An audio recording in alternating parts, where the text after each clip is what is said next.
Assalamu alaikum everyone, my name is Moiz and I am GTG Web Development Co-Lead.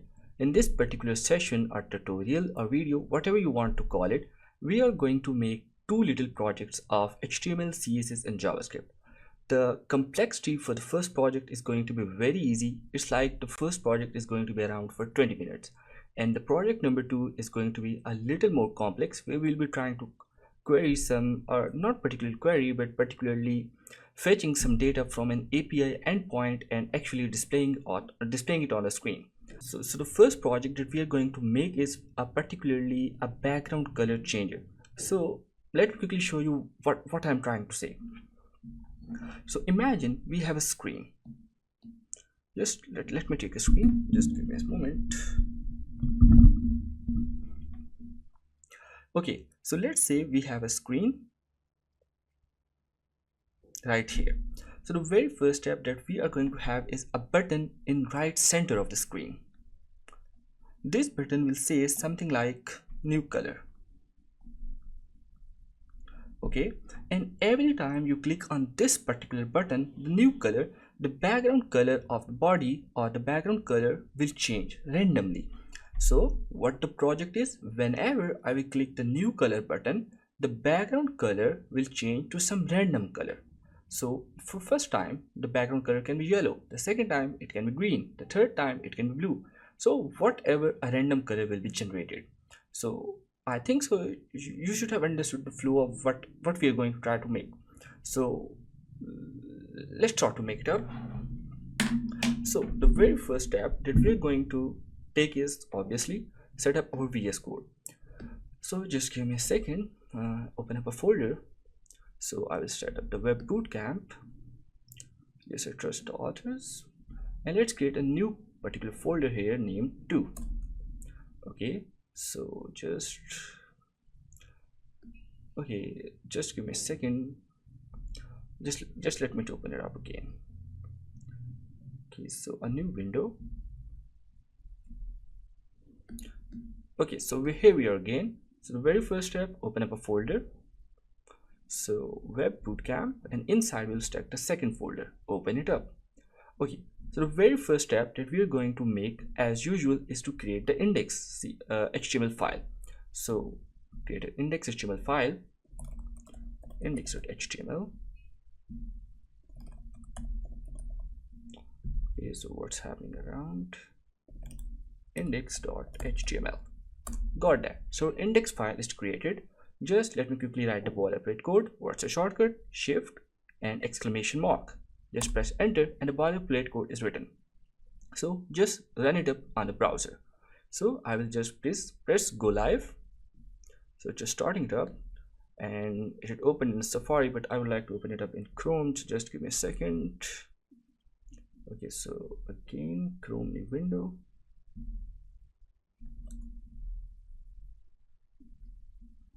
Okay, so I have opened that particular index file in my Chrome browser. Just put it on the right, issue on the left. Okay, so our very basic step have been created. So every time, okay, so let me give you a bit more info. So as humans, we know what we want to do. So our task as a software engineer or as a programmer is to explain these particular things to the computer. So if I have to create a web page, the computer gives me this blank screen, white. Okay, so every time I want to put something on it, I have to write that in index.html file or HTML file. Got that? For example, if I have to create a button, so the very first thing, button, and inside text, let's say new color. So it just gave me a button on the screen, a new button, new color button, nothing else. So this is a scripting. This is particularly markup language. The HTML file is a markup language. So it just gave me a button on the screen. So the next step that I have to do is to style it up. Now how I will style it up? We do it via CSS, right? So let me quickly create a CSS file here. So just a second. Let's say I name my CSS file as styles.css. Got that? And I get back to index.html. The very first step, link your CSS to HTML. So just link CSS and my particular CSS file name is styles.css. Got that? Perfect. Now if I have to target this particular button, the new color button, I must give it some kind of ID or class name or anything so I can target it in my CSS file. So I'll just give it a class name, particularly class name. Let's say the class name for this particular button is new color button. Got that? So let's just copy this class name and start working on our CSS. So just okay, so new color button, and we have opened up the curly braces. Now the second step, just start styling it up. So okay, so I want to give it some kind of padding. So padding, so I want from top and bottom it should take a padding of 25 pixels, and from left and right it should take a padding of 50 pixels. Done? Perfect. Second step, I want to make the borders round. How can I do that? Just apply border radius. Border radius, how much? Let's say 50 pixels. So it's now a rounded button. Okay, but I can see a black border around. I don't want that. How to remove that? Just say border and say none. Border none. Done. The border has been removed. I want that the background color of this button should be some kind like black. Background color black. When I did that, the text color has been gone. So how to fix that? I want the normal color, the text color, to be white. Fixed? Perfect. Now the third step. Let's say I want that every time I hover on this button, let's say the mouse is not changing. I want every time I hover, the mouse should change to something like the cursor button. How can I do that? So I will just say cursor, just a moment, cursor pointer. So now every time I hover on it, the cursor is changing automatically. The third step, let's say every time I hover on this particular button, the background color should change. So let's say and hover. I type hover, open it up, and every time I hover on this particular button, I want the background color to be a little lighter black, something like hashtag 555. So every time I hover, the background color changes to something like this, particularly gray shade. But can you see it's very harsh, like it's quickly changing? I don't want that. I want some kind of transition, like every time I click on this button or I hover on this button, a transition should be applied. So just apply transition property. So transition, what kind of transition? I want transition on all. How the transition should be look like? So there are multiple transition functions that you can search on Google. So let me show you how to search them. So transition functions CSS docs. So here you go with the very first documentation by W3 School. Just open it up and you can see a multiple transition functions like ease, linear, ease in, ease out, ease in, out, etc. So what we are going in our case is just ease. So let's say ease, and in how particular time I want this easing function or the transition function to be applied. Let's say I want it to be in a span of 1 second. So I just type 1s. Now if I go back to my particular document and if I hover on this particular button, can you see the color change in a span of 1 second? But it's kind of too slow. Usually we keep it something like 250 milliseconds or 300 milliseconds. So I will just say 0.25 seconds. 0.25 seconds, 250 milliseconds. Got that? So now it's perfectly working. Okay, so we have fixed a little bit of thing, like we created a button. Now the very first goal that we are going to take toward our project is that the new color button was in the center of screen. Now how to do that? One way is to create a parent component of the button, give the parent component a screen of 100 view width, like a width of 100 view width and height of 100 view height, so that it just fills the whole screen, and then you can center the new color button, the child button. Okay, but in our particular case, as we don't have any other particular attribute, so what we are going to do is just directly target the body tag. Usually it is recommended not to particularly target the body tag, as it complicates the things for us. So but in our case, as it's a very easy project, so we are just going to target the body color directly.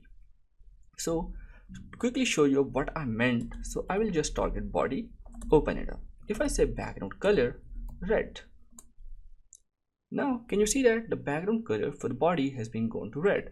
Okay, so if I say something like background color yellow, perfect, now it's yellow. If I say background color to yellow green or particularly blue, it's working? Yes, it's particularly working. But we don't want something like that. The very first thing is to center the button. To center the button, I will just apply the flex property to display flex. Now my body is a flex box. Now how to center the button? Very first thing, justify content center. What justify content center does is it horizontally centers my button. So justify content center. When I did that, my button has been centered horizontally. Now the second thing is to center this button vertically as well. What I will do is align items center. If I type it up, align item center. But can you notice that my button hasn't been centered yet? Why? Because when you make things flex, the height property has been reduced to whatever height that it actually has. Okay, now how to fix that? Just give it a height. Height, how much height I want? I want that it should take the whole height of the screen. How can I do that? Just type 100 VH. By VH we means viewport. Viewport height. 100 viewport height, the complete height of the viewport. Complete viewport means the complete screen. And same goes for view width. View width means the complete width of the screen. Simple. Okay, now let me remove the background colors again so we get back to the normal white version. Got that? Now our button is in the center of the screen and we have done our most of the HTML and CSS part. Now the third part, that every time I click on this particular button, the new color button, random color is generated and applied to the body tag. How can I do that? Create a JS file, new file. Let's say I name this as script.js. Done. Now first of all, link this particular JS file in the main HTML file. How to link? Just type script s or c, provide the source as script.js. Perfect, linked. How can I know that it is linked? Let me quickly test it up. Log working. If I do this and open up the inspect and console, can you see that the working has already been here? So it's working, it's linked. Now the very first thing that I have to do is just select the body tag. How to select the body tag? Using DOM manipulation, document object model. So I will type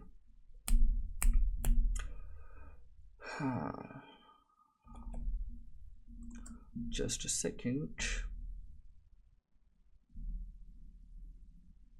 Okay, so thing that we have to select our particular body tag. How to select? Just using DOM, document dot query selector. So which particular tag that I have to select? I say body. I have selected that. Now how will I know that I have selected that? Let's quickly console that. Command X, log, Control V. If I do this, can you see that I have selected some kind of tag, which is body, and inside of body we have a button and a script file. Okay, perfect. Okay, so second step, document.query selector of body dot style. I want to apply some kind of styling to the body, right? What kind of styling? Change the background color. So style dot background color. I say the background color should be equal to red. So what we have done right now is changing the background color of the body via a JavaScript file. Perfect, but still we haven't reached our goal. But the goal was, on click of the button, the background color should be generated randomly. But now what we have done is just selecting the body tag and applying the background color as a hard-coded value. Okay, perfect. Now how we are going to generate a random color? First of all, we need to figure this particular thing out. Got that? So let me quickly show you one thing. So if I type here hex color, and every time I particularly change a color or anything like that, just a moment. Okay, so every time I change this particular thing, can you see that this particular hex value is changing? Like this hex value. So what is a hex value? You must have studied this in your ICT, Introduction to Computer and Technology course. Like there are different kinds of number representation: decimal, binary, octal, hexadecimal, etc. So that's exactly here, hex value, hexadecimal value. What are hexadecimal values?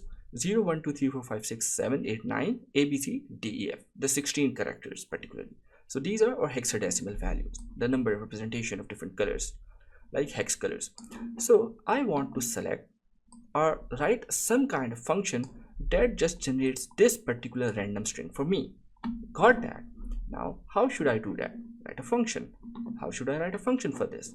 So let's say I want to write this function as named as generate random color. Perfect. Got that. Now let me create a particular string that will store the predefined hex values first. So constant hex values 0, 1, 2, 3, 4, 5, 6, 7, 8, 9, A, B, C, D, E, F. So we created a default string of hex values. Now how we are going to access these just one character of this particular string? So I will just type hex values and then index position. So okay, back. So where we were was like we have created a random string, like a string which consists of these hex values, and using this particular string we are going to access character one by one and generate a random number, a random color. So the very first task was how to access one particular character. So we are going to access this one particular character by its index position. Now what are indexing? So I am assuming once again, as you are trying to study web development, you must have studied your ICT course. So in ICT course, whenever you create your array, you can access one particular position or character using indexes. So indexes are just the position of the particular character in a string or in an array. And I think so you will know that the indexing starts by 0. So this is the index position 0, 1, 2, and so on. So how I'm going to access the number 3? So I will just type here 3, index position done. Now how I will know I have selected this particular position? Just simply console log this, log command V. So hex value of 3. Let's get back to the document, and okay, so we haven't studied. We are unable to access this. Why? Because if you see, we are just selecting this particular string in the function and we haven't called the function yet. So let me quickly call the function generate random color and just called it. So now can you see this particular 3? Yes. So I want to access this particular character A. How I'm going to access this? Let's count the index position. 0, 1, 2, 3, 4, 5, 6, 7, 8, 9, 10th. So A is on the 10th index position. Just type here 10. And here we go that the 10th position, the 10th index value of hex values contain this particular character, which is A. Perfect. Figured out? Okay. So what's the second step? We need to create a string in which we are going to append every time we select this particular random character. So here if we use, okay, let me show you the bug. Constant color is equal to this particular hashtag. Okay, so every time we will select a particular character, we will just append that in this particular string. Got that? Let's write the logic in front of it. Okay, so now if you have noticed, the hex colors consist of 6 particular characters. 6 characters from hex values 1, 2, 3, 4, 5, 6. Okay, so I will run a simple for loop for let I equals to 0, I less than 6, I plus plus. Every time I want you to first of all access the particular string character. How? Hex values of I. Okay, and just print it up. Log, come on C, come on let's, come on V. Okay, so if I go back to the document, can you see that every time the loop ran? Perfect. But I want, okay, so now the problem is that these particular values, every time the loop is running 6 times, we are just selecting the first 6 characters. We don't want to do it like that. We want to select it randomly. Now how we are going to do that? Just let me fix the syntax. Okay, so I need to first of all generate a random number. How we generate a random number? just use the math.random library, math.random. Okay, so math.random gives us a number in between of 0 and 1, returns a number between 0 and 1, and we want that every time we return this number, just multiply it by 16. Okay, if whenever you multiply it by 16, let's just see the result. Log command V. Okay, can you see that for every iteration it has generated some kind of random number, 1, 12, 2, 11, 3, 2, and some other decimal part. Okay, so what I want you is to, whenever you generate a random number, generate it and just floor it down, like round off the result but to the lower part. Math, again math library, math.floor. Floor what? Floor the generated random number. So now every time the number is generated, it's floored. For example, 0. If the number was 2 point something, it was floored back to 2. If the number was 10 point something, it's floored back to 10. 13 point something, 13. 5 point something, 5. 15 point something, 15. Perfect. So now I want you to just command X. Okay, so we have generated a random index position. Constant random index is equal to this particular line of code. Now I want in hex values, just access this random index and print this particular thing. Command X, log, command V. Okay,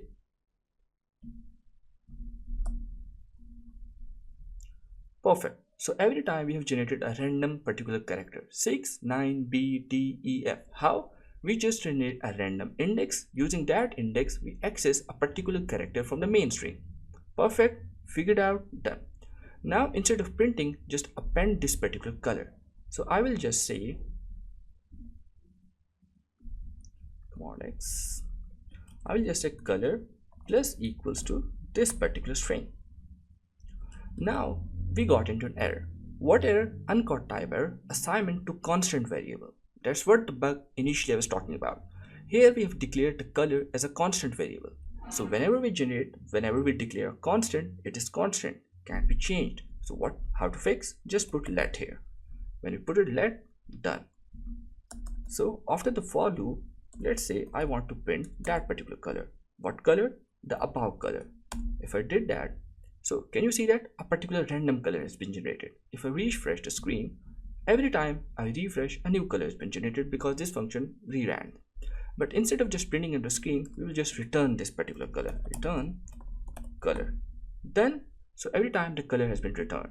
Now the second step, which was selecting this document.query selector of body and just putting this generated color there. Now what will I do? Just remove this particular line. So what I will do is, let's write another function that will actually change the background color of the body. So function change background color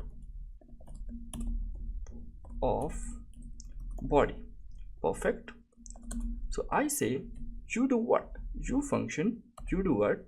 First of all, you select our body, document.query selected.body. Then go to the style attribute and that background color to what? Let's say I will pass a background color here. What? BG color. So I say whatever the color has been passed in the above argument, just put it here, BG color. Done. Okay. Now let's call this particular function here. So I will say change background color. Now I have to pass the background color to this particular function. But how our background color is going to be generated? Just call it generate random color inside of it. Perfect. So now every time I reload this particular window, the background colors are going to be changed, because every time we reload the window, a random color has been generated and then passed on to this change background color. What does this change background color is doing is just putting that in the style of the body tag. Perfect. Figured out till here. But our initial goal was that on click of this particular button, the background color should change. We can do that. How? First of all, select a particular button. How we are going to select it? Just document.query selector and the class name. What was the class name for the button? So index.html, the class name is new color button. Script.js, just put it here. The button is selected. Now, how will I know the button was selected? Just simply test it out by logging it in the console. Log command V. So the document query selector of new color button. So we saw a null. Why? Because we are trying to access this particular class. But here we just write the class name. We should also tell him now, like this is a class. How to do that? Just put a dot in front of it. So just I did that. Now it selected the button component. Okay, got that. Now just store this button component. Wait just a moment. Command C.